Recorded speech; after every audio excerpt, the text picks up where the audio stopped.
Hello, my name's Anne Pang. I just want to give you some advice about how to apply for jobs and what type of job roles suit your experience and your qualifications.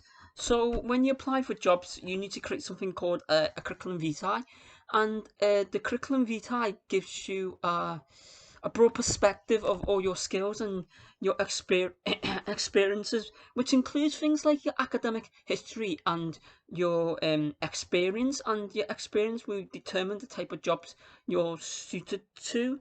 And it's very important to sell something known as soft skills and hard skills. These add include they will look for recruiters will look for things like collaborative skills, interpersonal skills, how you communicate with individuals and communicate with individuals and liaise and negotiate effectively, your analytical, logical mindset, your your other skills like decision making skills, how you organize, and management. Time management is very important within certain institutions like financial institutions, and that's very important. And to understand things like management of your task priorities and projects that you're assigned to within the organization and the different business units, and to understand things like that, and to understand things like the ethos of the organization and the values and the goals,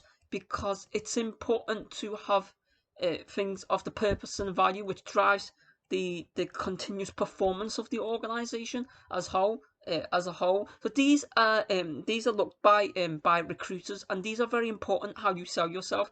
They're things like analytical skills. If you're applying for things like financial institutions or accountancies firms, these might include analytical skills based on working with balance sheets and things like that. And if you're working in the market, in the financial trades, this is how you understand things like, for example, different formulas to understand how the shares will fluctuate within the day and the various time components as well. So these lead logical. And but if you're applying for things like hospitality or retail, or working in a retail where you're offering service, your experience and how you initiate your communication with the service and the service they reciprocate will affect the KPIs, and there's something like the SLA of the retail sector. For example, you're selling products and that kind of thing, so they will look for things like that. It's important that you have something known as a chronological order of the your academic, from your most present, most recent. This might include things like if you graduated recently from university, your internships that you might have applied to and gained experience. These are like 8 months to 8 weeks per experiences of your internships. They will look for things like that. And another thing is your maybe postgraduate studies or undergraduate studies. For you have to demonstrate the skills you have transferred, and these can be transitioned. These known as transferable skills. These are transferable skills known as for different skills that you have accumulated within your academic capabilities to be able to transition with an organization and utilize these effectively as well. So they will look for things like this, like organization, time commitment, your communication, your punctuality, how you present yourself, as well, these kind of things, and your your collaborative team collaboration skills and building personal insights, building relationships. These are might be building relationships with your peers, building relationships with your professors, your doctors, your lecturers, your tutors, building relationships with your students, with your friends, how you work on projects, and how you support and embrace and encourage to motivate each other to maximize their own potential, how you select individuals with potential to accumulate potential, how you cultivate talent, how you nurture talent, basically, how you identify talent. These are very important with an organisation if you are to move within a hierarchy of leadership as well.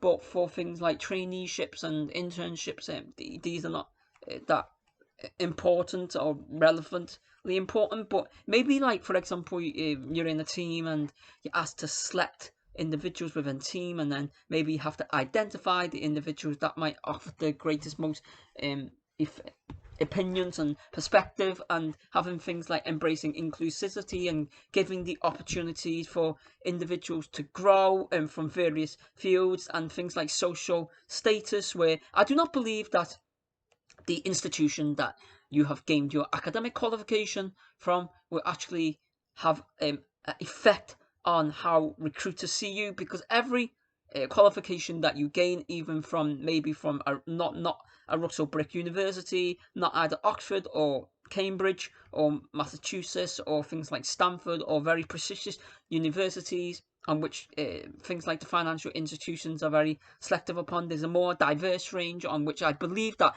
if you believe in yourself, you continue to bloom from your negative, have your great network ability, you're able to grow and improve no matter what institution you gain from, because you're applying your skill sets that you have gathered from your academic qualifications be transferred into things like maybe a financial, legal, accountancy, retail sectors, for example, like even a customer advisory position.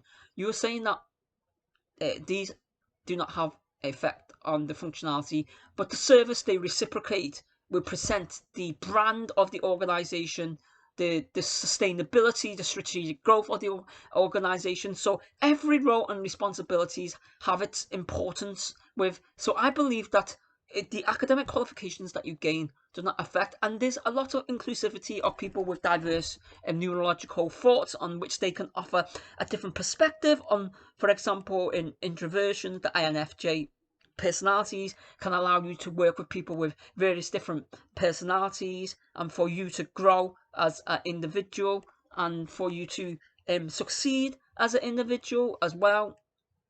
So I think these are important, and these are to be outlined within a CV as well. These CVs give you your most recent modules that you've taken, and these are the skill sets. You can apply these skill sets to tailor to the various needs. And I believe it's very important that you align with the goal specification, the job description, and the personal specification, and believe that you can sell your skill sets to the most potential employees or the recruiters to actually see. And I think these are very important transferable skills, on which these can be just a small line, a summarized small lines, does not need to be long, very grammatically professionally addressed to the recruiter, as the recruiter has like thousands and thousands of curriculum vitae to see.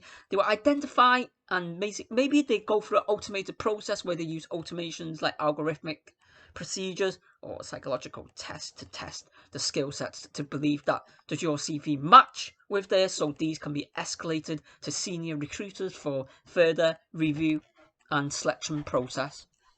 So I think these are important, and it's important to demonstrate the modules that you've taken, or maybe have some of the module marks. So does not actually mean that you're demonstrating your academic ability. It's just demonstrating your perseverance to staying committed in your studies, as a commitment and integrity in how you perform in the organization is very important, especially a big financial institution, for example, like Barclays, where they have to align with values of integrity, service, excellence, stewardship, and align with the goals and the visions as well as the mindset. So every organization has its mindset, it has its purpose, its goals, its values, and these skills can be set within your academic qualifications that you gained from either through interpersonal relations, extracurricular activities that you have joined. So it's important to join different groups when you apply as a freshers. Maybe going to university, maybe join various groups. For example, if you're interested in writing, join the writing group. If you're interested in the arts and developing your artistic ability to have creativity, because creativity applies to innovation, and innovation applies to further improvement on which they are looking to address as well. So these are important, and ensure that this is in chronicle. For example, the most recent might be a master's or a PhD. You can put your PhD, your master's, the date, the modules you've taken, and the skill sets that you have acquired or you've gained within that experience. And this does not need to be long-winded. It's like 2 pages. And then further list your further go down. So further, you have a personal profile, and the personal profile is just you as an individual, you at your personality. You're trying to sell yourself. You're trying to sell yourself to the recruiter. I do understand, yeah, it is important that you are honest and act with integrity, that the stuff that you demonstrate within your CV will be reflected from if you progress to interview level from this is an experience, and this is very important to prepare yourself. So if you are if you are moving within a tangent, if you're moving with a tangent from where you are not talking in relation to your CV, the recruiter will identify and think you're circumventing the policy, which is very important that you do not. And I do understand that sometimes we want to sell yourself, but you need to sell yourself in the right way. So, for example, as an individual who might be empathetic, for example, you're working in the service line, you have to empathetic, you have to communicate, you have to transfer, you have to be agile, you have to be corresponding, you have to act within the process, due diligence, act with all the skills and the mindset of the organisation, and to agree with the SLA, to support and cultivate, nurture tasks, have the responsibility, ownership to personal problems. So these are important. These are the skills that sell yourself, that aligns with the job specification that you apply for, and these can be tailored specifically to which job description and which job you're, maybe the legal sector, the retail sector, the accountancies, applying for accountancy firms or things like other things like craftsmanship, design, electrician. These are all skills that they need hardcore skill. So you're trying to demonstrate. So you have to use things like resilient, perseverance, integrity, collaborative, empathetic. These kind of skill sets that they might need, and these sell yourself. And then maybe your objective. Your objective is what you're working towards. Maybe you want to go into things like assistant, apprentice, and then you want to one day lead into managerial leadership positions, on which these can be addressed within your summary that you provide, and this recruiter will actually look at it and see where you're going wrong. And this is important.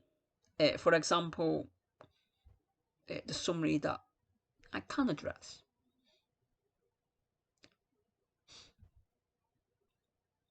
From my CV, that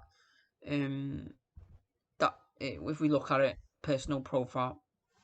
So you have your details on which you don't need to disclose so much, contact information. So basically, as I say, I'm an experienced and reliable clerical assistant who supports high-level managers with general administrative duty for 9 years. So I have demonstrated that I was a clerical assistant in helping the organisation, and this organisation that supports individuals with complex health needs, and are skilled for generating spreadsheets, monitoring and employees' expenses, creating highly sensitive reports. I have strong academic, numerical, quantitative, analytical skills, and I have graduated to a level of postgraduate in mathematical science. So, and then I demonstrate that I have leadership qualities. I show initiative with great insight, highly focused and determined. I perform with due diligence at man to arrive compromise to challenging situations.